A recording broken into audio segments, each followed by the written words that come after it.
these are my famous baby back ribs. So I make a little bit of a mixture of brown sugar, salt, black pepper, some garlic powder, and some cayenne pepper. All right, so that all goes in. So very good. So we got sweet, and we got salty, and we got fiery.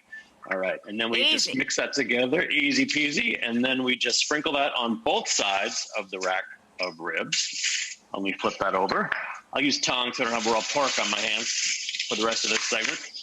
All right, other side as well. And you know what? I got to tell you something. I've done this with rubbing it into the ribs, and I've done it not rubbing. I can't taste the difference. So do whatever you want to do. You can rub it if you feel like it. I don't care. Okay, there you go. All right, and then what we're going to do now is seal this up in aluminum foil. And you want to seal that up pretty well because the steam that comes out of the ribs is going to steam them to delicious tenderness.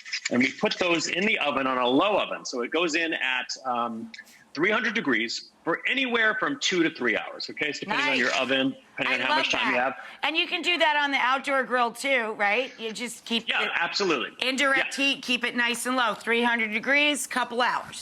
Perfect. Exactly. Okay, then after those couple of hours, let me take it out and show you what it looks like. I got the swap out here. I was up early this morning making ribs for you. Yeah! John Terrell, of course. That's John. All right. All right. So my one caution to you guys is when you're doing this, just be careful because that's going to be hot. There's going to be some steam escaping from that. Oh, my God. But as you can see. Oh, my God. Look at it. It's literally steaming up the camera. It's sorry about that if you can't see it, but they're so good. And then, so while they're cooking, let me show you the sauce that I make. This I sort of did things out of order, but I make a little sauce like a glaze, and it's a pomegranate juice glaze. So you add a little pomegranate juice. Is that honey? A little bit of honey, yeah. So about a cup of pomegranate, about 3 tablespoons of honey. Then I have 1 chopped jalapeno and some chopped ginger as well. This recipe, it's amazing. It's so creative and delicious. Oh, wait till you taste it. So good. All right, and then a nice pinch of salt in there as well because you need salt with the sweet. So you got the sweet and the tang from the pomegranate and the honey. The ginger just sort of opens your palate up. The jalapeno gives you that little tingle, obviously. Now you're going to simmer this on top of the stove until it reduces by about half. And then I strained it out, and what I have left is like a syrupy business right there, as you can see. Delicious syrupy stuff. Yum! And I just brush that on to those ribs, like so. All right.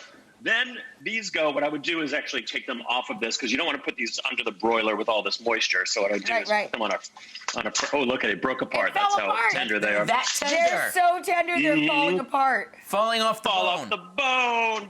Okay, so then they go into the broiler for about 3 minutes. Keep an eye on them. You want them to get all bubbly and charred, not burned, right? Right. If you wanted to do these on the grill, you could absolutely do them on the grill. I would brush both sides if I was doing it on the grill.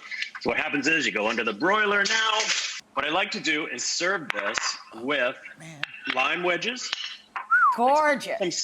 Some scallions on top. And then also, if you take a lime and give it a little bit of the lime zest just right over the top. Yes. On.